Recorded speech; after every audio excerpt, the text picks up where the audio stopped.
বলেছিলাম তোমাদের সাথে নতুন ভিডিও নিয়ে চলে আসবো খুব তাড়াতাড়ি। তাই গরমের ছুটিতে আমরা চলে গেছিলাম এই কোলাহল আর জঞ্জাট পেরিয়ে নিস্তব্ধ আর নির্জন এলাকা, মানে পাহাড়ের বুকে। Welcome back to our channel Roni Rinki Lifestyle. আজ আমরা নর্থ বেঙ্গলের কিছু অফবিট প্লেস তোমাদের সঙ্গে শেয়ার করব। প্রথমেই আমরা গিয়েছিলাম যে স্পটে, তারই ভিডিও নিয়ে আজকের এই পর্ব। দিনটা ছিল 26শে মে। আমাদের ট্রেন ছিল হাওড়া থেকে সরাইঘাট এক্সপ্রেস। 4:05 হাওড়া থেকে ছেড়ে এই ট্রেনটা যখন এনজিবি পৌঁছাবে তখন রাত 1:30টার সময়। যেহেতু এখন সামার ভ্যাকেশন, তাই ট্রেনের ঠিকমতো টিকিট আমরা পেয়েছিলাম না, তাই এই টিকিটটাই আমাদের কাটতে হয়েছিল সরাইঘাট এক্সপ্রেসে। আমরা তাই ঠিক সময় মতো হাওড়া স্টেশনে পৌঁছেও গেলাম। আমরা এই টোটাল 7 জন গিয়েছিলাম এই ট্রিপে। আমি, রিঙ্কি, আমাদের ছোট্ট ছেলে ওম, রিকি, তার স্ত্রী অনুষ্কা, কুমারজিৎ এবং তার স্ত্রী অঙ্কিতা। এই 7 জন মিলেই আমাদের শুরু হলো নর্থ বেঙ্গলের বেশ কটি অফবিট প্লেস এক্সপ্লোর করা। বেশ খানিকক্ষণ ট্রেন চলার পর আমরা আমাদের যে রাত্রিরের টিফিন বাড়ি থেকে করে এনেছিলাম সেগুলোই করে নিচ্ছিলাম। রুটি, আলুর দম, পনির, সোয়াবিনের তরকারি, লুচি, এই সব কিছুই সবার বাড়ি থেকে আমরা করে এনেছিলাম। তারপর আমরা একবার নেমেছিলাম মালদা টাউনে। তারপর আবার একটু হালকা ঘুমিয়ে আমরা নেমে পড়েছিলাম আজকের আমাদের মেন গন্তব্যস্থল এনজিপিতে। রাত্রিরে আমরা থাকবার জন্য একটা রুম বুক করেছিলাম, সেখানেই খানিকটা রেস্ট নিয়ে ভোরবেলা বেরিয়ে পড়লাম আমাদের এনজিপি থেকে, যে আমাদের আগে থেকে গাড়ি বুক করা ছিল সেই গাড়ি করে পাহাড়ের দিকে উঠবো বলে। আজকের আমাদের প্রথম যে গন্তব্যস্থল সেটা হলো দাওয়াই পানি। আর সেখানেই আমরা আমাদের সমস্ত লাগেজপত্র প্যাক করে বেরিয়ে পড়লাম দাওয়াই পানির উদ্দেশ্যে। সত্যি বেশ খুব আনন্দই হচ্ছিল সবার, যে এরকম সমতল থেকে আস্তে আস্তে আমরা পাহাড়ের দিকে উঠে যাব। এনজিপি থেকে দাওয়াই পানির দূরত্ব ওই 4.5 ঘন্টা মতো।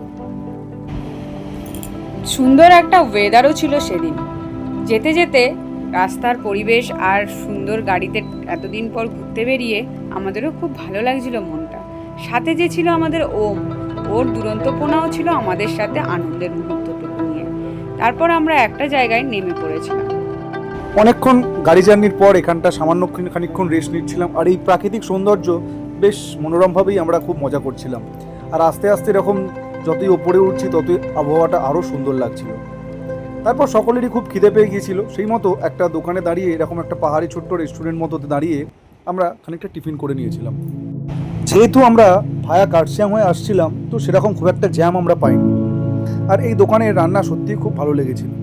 আমরা টিফিনের জন্য অর্ডার দিয়েছিলাম এগ ম্যাগি। সত্যি সবারই, প্রত্যেকেরই এগ ম্যাগিটা এত সুন্দর হয়েছিল, খুব ভালো লেগেছিল। তারপর আবার টিফিন করে বেরিয়ে পড়লাম আমাদের আজকের যে প্রথম যে আমাদের নর্থ বেঙ্গলের অফবিট, সেই দাওয়াই পানির দিকে। প্রথমেই যে আমরা খুব ঠান্ডা পেয়ে গেছিলাম তা নয়, কিন্তু একটা পরিবেশের যে একটা হাওয়া বা মনোরম একটা ওয়েদার পেরিয়েই কিন্তু যাচ্ছিলাম আমরা দাওয়াই পানির দিকে। আর ওম ততক্ষণে বন্ধু করে নিয়েছিল ড্রাইভার দাদাকে। তো বিক্রম দাদা ছিল আমাদের ড্রাইভার, তো তার সাথে বন্ধুত্ব করে সে গাড়ি চালিয়ে যাচ্ছিল দাওয়াই পানির দিকে। এই যে রাস্তাটা দুভাগে ভাগ হয়ে গেল, আর এই ওপরের দিকে রাস্তাটা উঠলেই দাওয়াই পানি। আমরা যে হোমস্টেটায় ছিলাম তার নাম হচ্ছে ভেডিক ভিলা। হোমস্টেটা ছিল খুব সুন্দর, আর এখান থেকে পুরোই দার্জিলিং পাহাড় আর এই সাইডটা পুরো কাঞ্চনজঙ্ঘা ভিউ আমরা দেখতে পাই। কিন্তু সেদিনকে এতটাই পরিমাণ মেঘলা আর কুয়াশা ছিল, শুধু দার্জিলিং পাহাড়টাকেই আমরা দেখতে পাচ্ছিলাম। আর এই যে ডান দিকটায় আমরা কুয়াশা ভরা কাঞ্চনজঙ্ঘাকে আর দেখতেই পেলাম না। আর এই হলো আমাদের রুম। প্রত্যেকটা রুমেই দুটো করে এরকম ডবল বেড ছিল, আর সামনে একটা এরকম ছিল ছোট মিরর, আর নিচে ছিল একটা টেবিল। আর এই বেড থেকেই একদম জানলা খুললেই পুরো দেখা যেত কাঞ্চনজঙ্ঘা, কিন্তু যেহেতু ওয়েদারটা একটু ফগি তাই দেখা গেল না। আর এই ছিল বেসিন, টয়লেট, আর প্রত্যেকটা রুমেই ছিল গিজার। বেশ পরিষ্কার পরিচ্ছন্নই ছিল রুমগুলো। তারপর একটু ফ্রেশ হয়ে আমরা ব্যালকনির দিকে দাঁড়িয়েছিলাম, যদি কাঞ্চনজঙ্ঘার দেখা পাওয়া যায়। কিন্তু না, দার্জিলিং পাহাড়টা সুন্দরভাবে দেখা গেলেও কাঞ্চনজঙ্ঘার আর এই যে এই পোর্শনটায় আর কাঞ্চনজঙ্ঘার দেখা গেল না।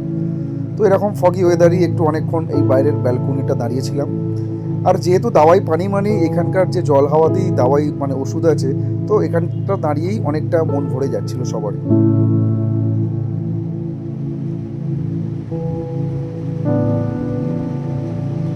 এই যে এখানটা যদি ওয়েদার ক্লিয়ার থাকতো, পুরো একদম কাঞ্চনজঙ্ঘার রেঞ্জটা পুরোটাই এখান থেকে দেখা যেত। তাও এই মেঘের মধ্যে এরকম সূর্যের যে রেগুলো পড়েছে, এটাও বেশ একটা অন্যরকমই লাগছিল ব্যালকনি থেকে দাঁড়িয়ে দাঁড়িয়ে দেখতে। তারপর আমরা নিচে চলে গেলাম সেদিনকে লাঞ্চ করতে। লাঞ্চে ছিল এরকম আলু ভাজা, ডিম কষা, ডাল, এরকম সুন্দর চালের ভাত, তার সঙ্গে ছিল পাঁপড় ভাজা, পটল ভাজা, স্যালাড। খিদে তো প্রত্যেকেরই পেয়েছিল, যেহেতু আমরা একদম সকালে ম্যাগি খেয়ে বেরিয়েছিলাম, তো তাই আমরা বেশ তৃপ্তি করেই সকলে খেয়ে নিলাম। খাওয়া দাওয়ার পর কিছুটা রেস্ট নিয়ে এই যে সন্ধেবেলা পুরো দার্জিলিংয়ের রেঞ্জটাই আমরা আমাদের রুম থেকেই দেখতে পাচ্ছিলাম। বুঝতেই পারছো এরকম দার্জিলিং শহরটা এরকম রাত্রের বেলা আলাদাই একটা অন্যরকম লাগছিল দেখতে। সব আলোগুলোই একদম জ্বলে গিয়েছিল ওখানকার, আর সত্যিই বেশ ভালোই উপভোগ করছিলাম। রাতের বেলা বেশ ঠান্ডাই পড়ে গিয়েছিল, তাই ওখানকার হোমস্টেকে বলে আমরা একটু বনফায়ারের আয়োজন করেছিলাম। সঙ্গে ওরা স্ন্যাক্সে দিয়েছিল পকোড়া, ভেজ পকোড়া আর চিকেন পকোড়া দুটোই দিয়েছিল। তারপর রাত্রিরে চিকেন কষা ডিনার করে আমরা একটা লম্বা ঘুম দিয়ে তাড়াতাড়ি ঘুম দিয়ে একটা সকালবেলা উঠে পড়েছিলাম, যেহেতু আগের দিন কাঞ্চনজঙ্ঘা দেখতে পাইনি। তো সকালবেলা উঠেও সেই একই দেখলাম, দার্জিলিং পাহাড়টা এরকম সুন্দরভাবে দেখা গেলেও কাঞ্চনজঙ্ঘার আর দেখা পেলাম না। যাই হোক, কী আর করা যাবে, কিন্তু এই পাহাড়ের বুকে সেই সুন্দর আবহাওয়ায় বেশ একটা রাত কাটাতে পারলাম, সত্যিই বেশ একটা অন্যরকম লাগছিল। সকালবেলা এক কাপ চা নিয়ে তাই ব্যালকনির ধারে দাঁড়িয়ে খানিকটা সময় এখানে কাটিয়ে নিয়েছিলাম। যাই হোক, তারপর একটু ফ্রেশ হয়ে নিয়েছিলাম, কারণ এখান থেকে টিফিন করেই আমাদের যে পরের অফবিট সেখানে আমরা যাব ভায়া ওখানকার সাইড সিনগুলো সব রকম সাইড সিন করতে করতেই। তো এই যে ছোট্ট ওমো রেডি হয়ে গেছে, আমরাও রেডি হয়ে নিয়েছিলাম। আর সেদিনকে টিফিনে ছিল হচ্ছে মশলা ম্যাগি, নর্মাল ম্যাগি আর পুরি সবজি খেতে কারোর ইচ্ছা করলো না, তাই মশলা ম্যাগি অর্ডার দিয়েছিলাম। আর এই হচ্ছে ডাইনিং স্পেস, এরকম সুন্দরভাবে ডাইনিংটা সাজানো আছে নানা রকম এরকম ফটো ফ্রেম দিয়ে।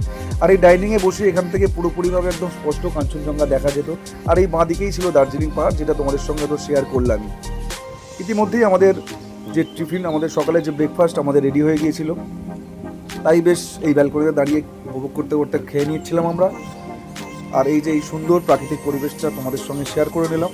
আর এখানে আমার সব বন্ধুবান্ধবরাও সব টিফিন করে নিচ্ছিল, সবাই রেডি হয়ে। তারপরে সমস্ত লাগেজ গুছিয়ে এই দাওয়াইপানি হোমস্টেকে বাই বাই করে আমরা বেরিয়ে পড়লাম পরের যে আমাদের হোমস্টেতে যাব তার উদ্দেশ্যে। তার মাঝখানে যতগুলো যে সাইড সিনগুলো পড়বে সেগুলো আমরা দেখতে দেখতে গিয়েছিলাম। আর এই হলো আমাদের নর্থ বেঙ্গলের প্রথম অফবিট দাওয়াইপানির প্রথম পর্ব। আরও অনেক পর্ব নিয়ে। আর এই হলো কিছু ক্লিপ তোমাদের সঙ্গে শেয়ার করলাম। আবারও আসছি দ্বিতীয় পর্ব নর্থ বেঙ্গলের সেকেন্ড অফবিট প্লেস নিয়ে খুব তাড়াতাড়ি।